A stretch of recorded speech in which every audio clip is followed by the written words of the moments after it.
दर्शकों नमस्कार, उड़ान कार्यक्रम में आपका स्वागत है। दर्शकों, जैसा कि आप जानते हैं कि उड़ान कार्यक्रम के माध्यम से एक नई बातों की जानकारी लेते हैं। आज का जो उड़ान कार्यक्रम में जो विषय है वो है देश की आत्मा है हिंदी, और इस पर हम बात करने के लिए हमारे साथ स्टूडियो में 3 अतिथि उपस्थित हैं। आप सभी की ओर से पहले अपने तीनों अतिथियों को बहुत बहुत बधाई, शुभकामना।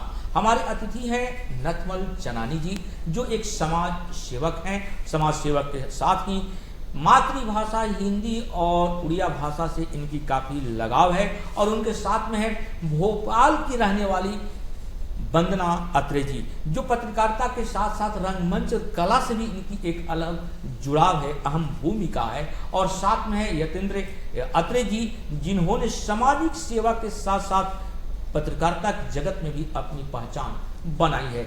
आप सभी की ओर से, सभी दर्शकों की ओर से आप सभी को बहुत बहुत बधाई, शुभकामना। आज हम बात करेंगे कि देश की आत्मा है हिंदी। सबसे पहले चनानी जी, आपके बारे में तो वैसे हमारे सारे दर्शक जानते हैं, पहचानते हैं, क्योंकि नंदगांव गौशाला के आप अध्यक्ष भी हैं और समाज सेवा में बढ़ चढ़ के आप भाग लेते हैं। हमारे दर्शक सबसे पहले आपसे जानकारी लेना चाहेंगे कि देश की आत्मा हिंदी से आपका क्या अभिप्राय है? देश की संस्कृति, एकता, अखंडता, अर्थव्यवस्था हमारी हिंदी भाषा से पहचान है।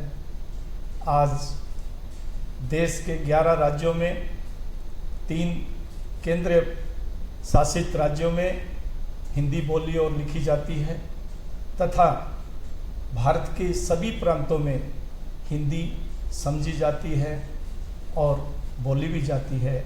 इसलिए हिंदी हमारी मातृभाषा है। हिंदी हमारी मातृभाषा है, हिंदी हमारी आत्मा है। जैसा कि चनानी जी ने आप सभी को बताया कि देश के विभिन्न राज्यों में कई जगहों पर बोली और इसकी समझी जाती है, और इसकी अर्थव्यवस्था में भी एक अहम भूमिका है। लेकिन बात आती है वंदना अत्रे जी कि क्या आप यह मानते हैं कि भाषाई आधार पर देश की आत्मा हिंदी है? जी बिल्कुल। सबसे पहले तो मैं दर्शकों को नमस्कार करना चाहूँगी, और जैसा कि आपने कहा कि क्या हिंदी देश की आत्मा है, तो मैं इससे बिल्कुल सहमत हूँ। भाषाई आधार पर? जी, भाषाई आधार पर हिंदी देश की आत्मा है। जी। और मैं तो ये कहूँगी कि आज हिंदी विदेशों में भी अपनी पहचान बनाने को तत्पर है, और वो बना रही है। तो मैं कहूँगी कि भाषाई तौर पर हिंदी आत्मा है।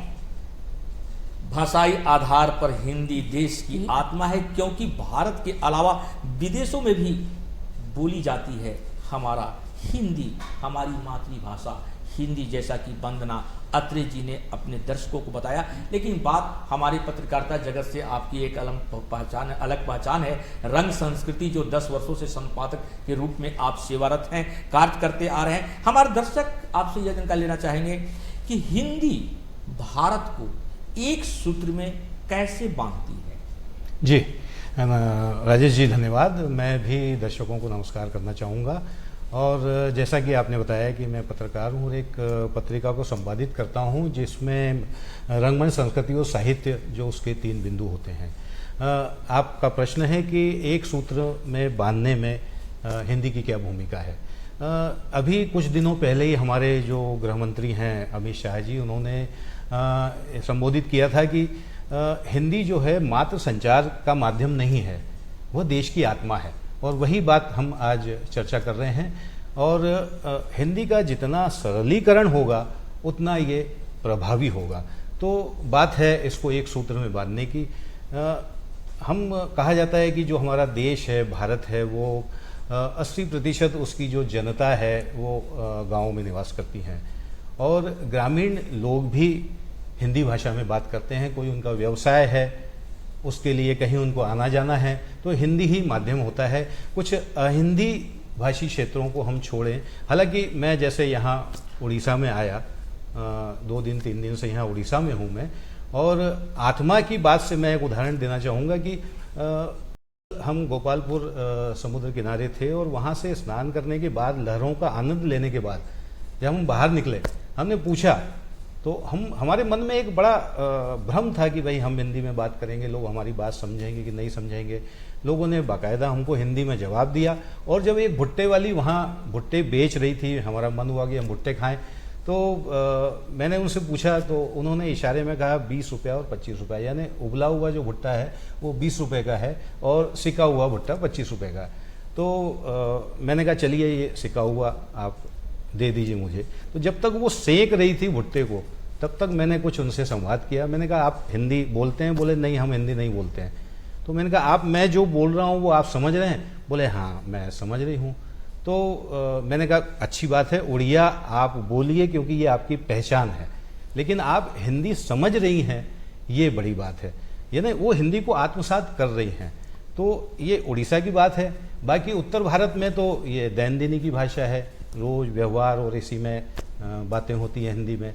तो इस तरीके से ये बाहुल्य में बोली जाती है, तो ये देश की आत्मा इसको हम कह सकते हैं। बहुत सुंदर आपने कहा अत्रेय जी हमारे दर्शकों को कि भारत को एक सूत्र में बांधने के लिए हिंदी जो भाषा है वो काफ़ी महत्वपूर्ण भूमिका निभाती है, जैसा कि आपने एक उदाहरण देकर आपने हमारे दर्शकों को भी जानकारी दिया। लेकिन एक बात और आता है, क्योंकि आप तो चनानी जी आरएसएस से, संघ से और विश्व हिंदू परिषद से भी वर्षों से आपकी जुड़ाव रही है, कई पदों पर आप सुशोभित रहे हैं। लेकिन हमारे दर्शक के हमारी जानकारी लेना चाहेंगे कि हिंदी, क्योंकि उड़िया में आपकी पहचान है, हिंदी और उड़िया भाषा में क्या समानता है?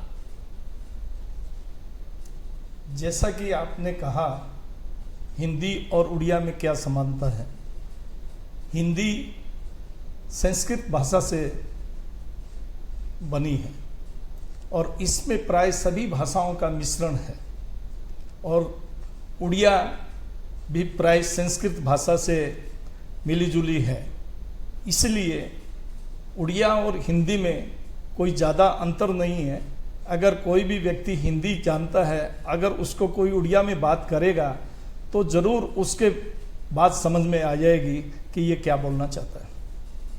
तो इसलिए उड़िया और हिंदी में बहुत समानता है, बहुत समानता है। और इसीलिए क्योंकि संस्कृत जो है वो देव भाषा है, और देव भाषा से ही अन्य भाषा, उड़िया भाषा हो चाहे हिंदी भाषा हो चाहे कोई और भाषा है, उसकी जननी संस्कृत ही कहा जाता है, माना जाता है। और इसलिए उड़िया और हिंदी दोनों भाषा में विशेष कोई ज़्यादा समानता, दोनों एक साथ है, दोनों समान है, क्योंकि आप उड़िया में भी समझ सकते हैं, हिंदी में भी समझ सकते हैं। बहुत अच्छी जानकारी आपने हमारे दर्शकों को दिया। लेकिन बात आती है वंदना जी, हमारे दर्शक आपसे जानकारी लेना चाहेंगे कि क्या हिंदी हर राज्य में होना चाहिए? जी, मैं तो यही कहूँगी कि हिंदी हर राज्य में होना चाहिए, क्योंकि उससे हमारी भारत की पहचान विदेशों में भी बनती है। चाहे कोई भी व्यक्ति हो, आपको विदेश जाएगा तो वहाँ तो सारे भारतीय हैं, वहाँ कोई उड़िया या कोई तमिलनाडु या कोई एमपी का नहीं है, वहाँ केवल भारत है। और भारत है तो वो एक परिवार है, एक परिवार है तो उसे हिंदी बोलनी आएगी, तभी वो परिवार की तरह रह पाएगा। तो मैं तो यही कहूँगी कि हिंदी को हर राज्य में होना चाहिए और उसको प्राथमिकता देना चाहिए, ताकि बाहर जाके हम भारतीय एकजुट होकर अपनी समस्याओं को, अपनी परेशानियों को उनसे साझा कर सकें और हमें उनसे निदान मिल सके। बहुत सुंदर हमारे दर्शकों को वंदना जी ने आपने जानकारी दिया कि अगर हर राज्य में हिंदी नहीं रहेगा तो फिर अंतर्राष्ट्रीय स्तर पर विदेशों में जाकर हम कैसे आपस में एकजुट हो सकते हैं, और विदेशों में एकजुट होने के लिए हर राज्य, देश के हर राज्य में हिंदी का होना जरूरी है। बहुत सुंदर आपने हमारे दर्शकों को जानकारी दिया। लेकिन एक बात पुनः आ जाता है फिर कि यतेंद्र जी, आप तो जानते हैं कि राष्ट्रीय अंतर्राष्ट्रीय स्तर पर बात कर रही थी वंदना जी, तो अंतर्राष्ट्रीय स्तर पर हिंदी को आप कहाँ पाते हैं, कितना पाते हैं? जी, जैसे कि दर्शकों को मैं भी बताना चाहूँगा कि हमारे जो प्रधानमंत्री नरेंद्र मोदी जी, वो कहते हैं कि ये बदलता भारत है, डिजिटल भारत है। तो अब भारत की तस्वीर बदल रही है। पहले माध्यम नहीं हुआ करते थे, तो हिंदी प्रचार प्रसार में हमें दिक्कत आती थी, लेकिन बहुत सारे विदेशी जो प्रवासी भारतीय हैं, ये भारत से बाहर हैं, कोई काम की तलाश में हैं तो कोई अपनी नौकरी की तलाश में हैं, और वहाँ अपना जीवन व्यापन कर रहे हैं, आय के साधन हैं उनके। तो अंतर्राष्ट्रीय स्तर पर पहचान बनाने के लिए वह एक माध्यम है। और चूंकि अभी हम विश्व शांति की बात करते हैं, बहुत सारे ऐसे जो राष्ट्र हैं जो इस दिशा में हमारा सहयोग करते हैं, हम उनको साथ लेके चलते हैं, तो अंतर्राष्ट्रीय माध्यम में हिंदी महत्वपूर्ण कही जाएगी। जैसे कि रूस के लिए हम बात करें, जापान के लिए हम बात करें, तो वो अपनी भाषा में ही बात करते हैं। तो वैसे ही हिंदी भी एक ऐसी पहचान बने तो वो अंतर्राष्ट्रीय जगत में इसका प्रचार प्रसार बढ़ेगा। आपने बहुत सुंदर अतरेश जी हमारे दर्शकों को जानकारी दें, लेकिन एक बात और आती है, जैसा कि हमारे दर्शक भी समझ जानते हैं और आप भी हमारे दर्शकों को जानकारी दिया कि केवल हिंदी नहीं, आपको अंतर्राष्ट्रीय स्तर पर और भी भाषा होनी चाहिए जो हमारी देश की भाषा है, लेकिन ज़्यादा विशेष हिंदी को प्राथमिकता देनी चाहिए, क्योंकि उड़िया है, क्योंकि उड़िया, तमिल, अन्य जगहों पर भी हिंदी को अभी जितना होना चाहिए उतना नहीं, धीरे धीरे विकसित हो रही है हिंदी, लेकिन अन्य राज्यों में भी हिंदी की बढ़ावा होनी चाहिए। लेकिन एक बात और आता है नथमल चनानी जी, आपसे हमारे दर्शक जानकारी लेना चाहेंगे कि विकासशील से विकसित हो रहा है जो भारत, उसमें हमारा जो हिंदी की भूमिका क्या है? विकासशील से जो विकसित हमारा भारत हो रहा है उसमें हिंदी की भूमिका क्या है? बिना भाषा के किसी भी देश का विकास होना असंभव है, और इस विकासशील भारत के अंदर में आज अब कोई भी भाषा का व्यक्ति अगर दूसरे प्रांत के अंदर में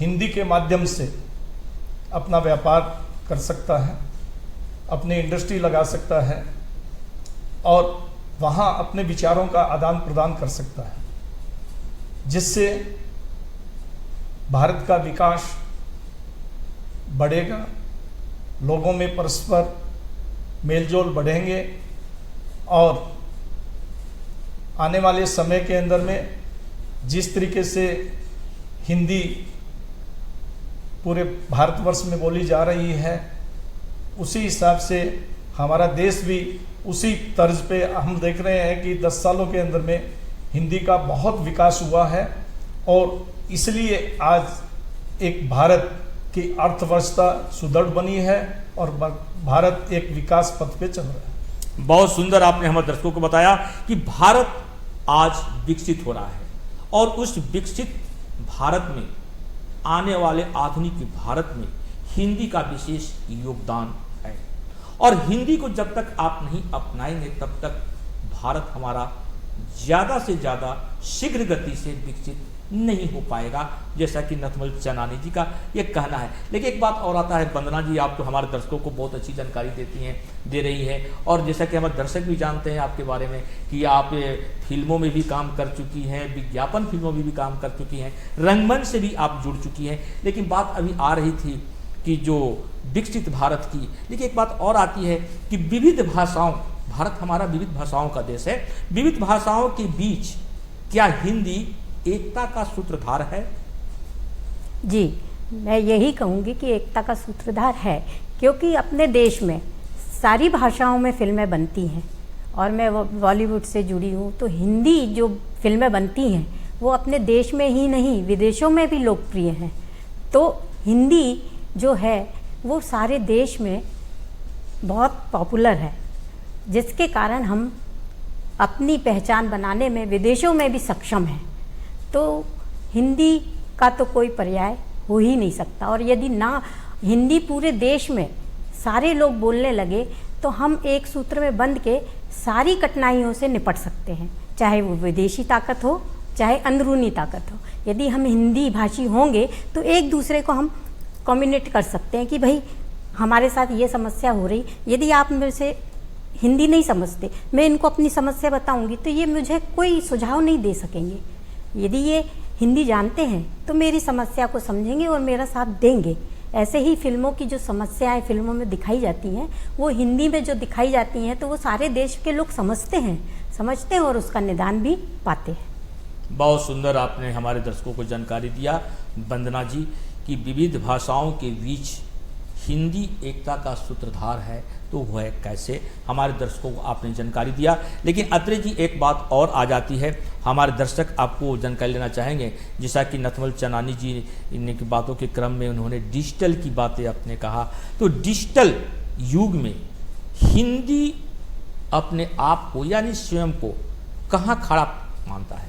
जी, देखिए, देश को आज़ाद 1947 में हम आज़ाद हुए और इतने वर्ष बीत गए हैं, तो पहले जो माध्यम थे वो सिर्फ समाचार पत्र हुआ करते थे, और समाचार पत्र में सिर्फ क्षेत्रीय भाषाओं का प्रभाव ज़्यादा होता था, उत्तर भारत में हिंदी का प्रभाव होता था। लेकिन अब बहुत सारी सोशल साइट्स आ गई हैं, रील बनती हैं यूट्यूब के ऊपर, फेसबुक है, व्हाट्सएप है, तो वहाँ हम अपने विचारों को साझा कर सकते हैं। तो उन विचारों के माध्यम से जो अहिंदी भाषी क्षेत्र हैं वो वहाँ के निवासी भी हिंदी को सीख रहे हैं।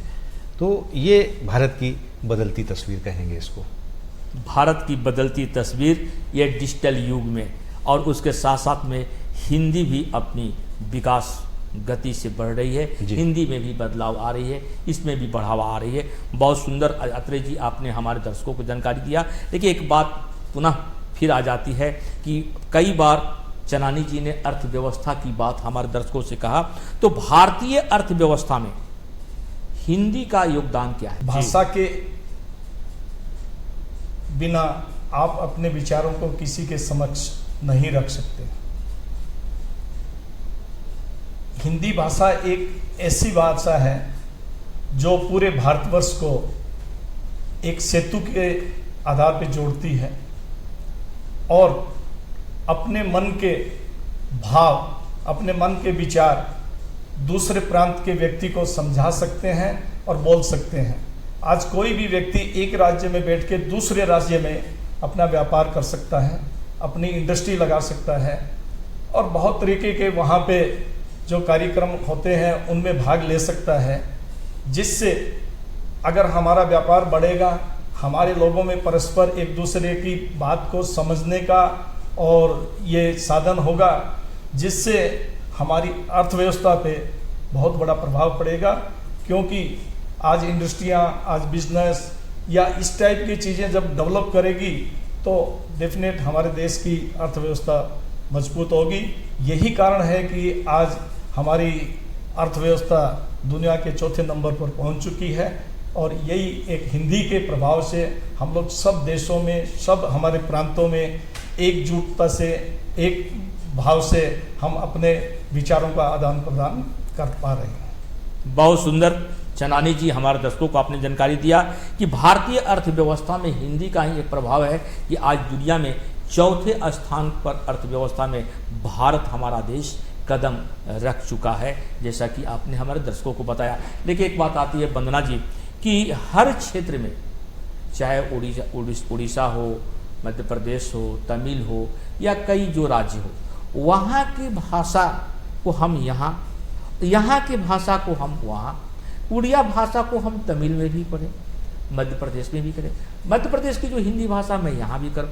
कहने का मेरा यह है कि हर भाषा को अगर आदान प्रदान एक साथ हो तो हिंदी के साथ साथ अन्य भाषा के भी विकास होगा। इसमें आपकी क्या विचार है? जी बिल्कुल सही है। मैं रंगमंच से जुड़ी हूँ, तो हम लोग कई बार, अभी पिछले साल ही हमारे ग्रुप का नाटक भुवनेश्वर आया, फिर 2 दिन स्टे करके कटक गया, तो हिंदी भाषा का नाटक हुआ, तो यहाँ के दर्शकों ने उनको बहुत सराहा।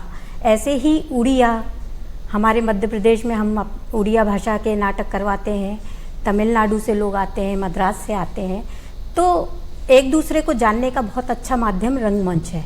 और रंगमंच एक सधा हुआ सब्जेक्ट होता है, जिसके कारण आपको समस्याओं से निजात भी मिलती है और दूसरे लोगों की संस्कृति, भाषा को सीखने का, समझने का आपको एक अवसर प्राप्त होता है। उनके साथ आप 1-2 दिन बिताते हैं तो उनके प्रदेश की खान पान, वेशभूषा, आपकी संस्कृति, सारी चीज़ों की आपको जानकारी मिलती है, जिससे आप उस संस्कृति में लिप्त होना चाहते हैं, सोचते हैं कि हम भी वहाँ जाएं, हम भी कुछ करें। ऐसा ही हिंदी के साथ है, ऐसा ही उड़िया के साथ है और ऐसा ही तेलुगु, अन्य भाषाओं के साथ। बहुत सुंदर कि सारे जो हमारे देश में जो एकता में विभिन्नता की जो बात होती है, जो एकता बनाए रखने की बात होती है, जो विभिन्न राज्यों में विभिन्न भाषाओं की बात होती है, उसकी एकता से जोड़ने की, एक सूत्र में जोड़ने की जो बात होती है, उसमें आपने जो बात कहा कि कला का भी एक अलग महत्व है और कला के साथ साथ में अन्य भाषा जो है उसे उड़िया में भी पढ़ाई जाए, उड़ीसा में भी पढ़ाई जाए, उड़ीसा के भाषा को अन्य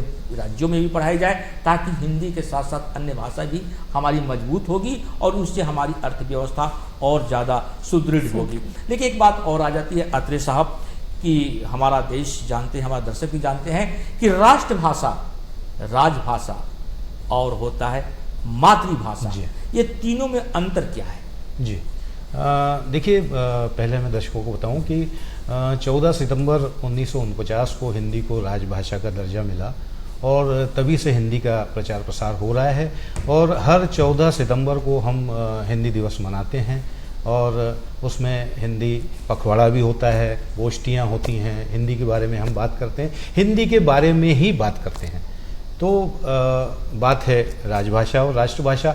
राष्ट्र की भाषा जो एक सूत्र में बांधती है, जैसा कि हमने कहा, और वो भारत की आत्मा है, उसकी एक पहचान विदेशों में बनती है, वह राष्ट्रभाषा कहलाएगी। बाहुल्य में जो लोग बोलते हैं उसको, है ना। और राजभाषा का मैंने आपको बताया कि 14 सितंबर 1949 को उसको हिंदी का दर्जा मिला और इसका प्रयास है, सरकार का भी प्रयास है कि ये ज़्यादा से ज़्यादा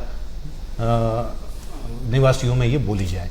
अब हिंदी के बारे में और हमारी जो मातृभाषा है वो हमारी जो मातृभाषा माँ बोली भाषा वो क्षेत्रीय भाषा है, जैसे कि उड़िया है, तमिल है, पंजाबी है, राजस्थानी है, कई जो भाषा है वो हमारी मातृभाषा है। लेकिन बात आ जाती है वंदना जी कि पत्रकारिता जगत से आप जुड़ी हुई हैं। पत्रकारिता की अगर हम बात करें तो हिंदी पत्रकारिता में उड़ीसा में किस स्तर पर आप पाते हैं, क्योंकि आप उड़ीसा में हैं, तो उड़ीसा में हिंदी पत्रकारिता आप किस स्तर पर पाते हैं? बिल्कुल, बहुत एक अच्छे स्तर पर पाती हूँ। मैंने अभी 2-3 दिन देखा कि हिंदी काफ़ी न्यूज़पेपर हिंदी में छपते हैं और लोग उनको पढ़ते हैं। तो मैं तो यही कहूँगी कि उड़ीसा में हिंदी बहुत अच्छे तरह से लोग समझते हैं, बोलते हैं और आपको सपोर्ट करते हैं।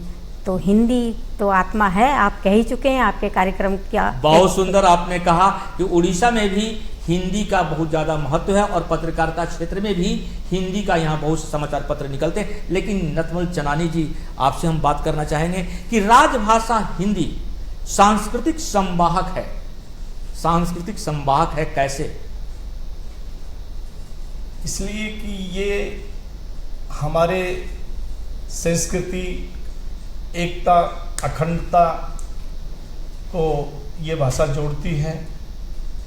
और आज हम देखते हैं कि हमारे जितने भी साहित्य है, जितने भी हमारे कविताएं हैं, लेख हैं, वो हिंदी भाषा के अंदर में ही मुख्यतः हम लोग देखते हैं। उनमें हम लोग आज जब पढ़ते हैं तो उनसे हमें कुछ ग्रहण करने को मिलता है और हमारी संस्कृति उन्हीं ग्रंथों से हमको सीखने को मिलती है। बहुत सुंदर आपने हमारे दर्शकों को जानकारी दिया कि हिंदी सांस्कृतिक संवाहक जो है वो राजभाषा में कैसे है, इसके बारे में आपने बताया। लेकिन एक चीज़ और हमारे दर्शक भी जानते हैं कि हमारा उड़ीसा में जो अन्य राज्यों की भी जो पर्व हैं वहाँ मनाई जाती है, एक साथ मनाई जाती है, यहाँ भी छठ होती है। अगला रथ यात्रा में भी हमारे कई विश्व के हर लोग सम्मिलित होते हैं, दोनों भाईचारा होते हैं। सांस्कृतिक बढ़ावा देने के लिए हिंदी बहुत ही जरूरी है। दर्शकों, आज हम बात कर रहे थे कि देश की आत्मा है हिंदी, और इस बारे में आपके जो दिल में जो प्रश्न था उस प्रश्न को उत्तर देने के लिए मेरे स्टूडियो में मेरे साथ नथमल चनानी जी ने अपने दिल की बातों को, आपके दिल की बातों को जानकारी दिया, बहुत ही अच्छी तरीके से जानकारी दिया। और वंदना अत्रे जी ने भी आपके हर प्रश्नों की जानकारी बखूबी तरीके से दिए। और पत्रकारिता जगत में एक अपनी पहचान बनाने वाले यतेंद्र अत्रे जी ने भी आपके हर प्रश्नों को काफ़ी ही मुस्कुराहट के साथ अच्छे तरीके से आपके प्रश्नों को उत्तर दिए। तो मैं आप सभी दर्शकों की ओर से आप सभी को बहुत बहुत बधाई देता हूं, स्वागत करता हूं कि आपने हमारे दर्शकों को समय दिया, और उम्मीद करता हूं कि दर्शकों को हमारा यह कार्यक्रम देश की आत्मा है हिंदी यह कार्यक्रम पसंद आई होगी। दर्शकों, पुनः मिलेंगे फिर अगले एक विषय को लेकर। तब तक के लिए आप मुझे आज्ञा दें। नमस्कार।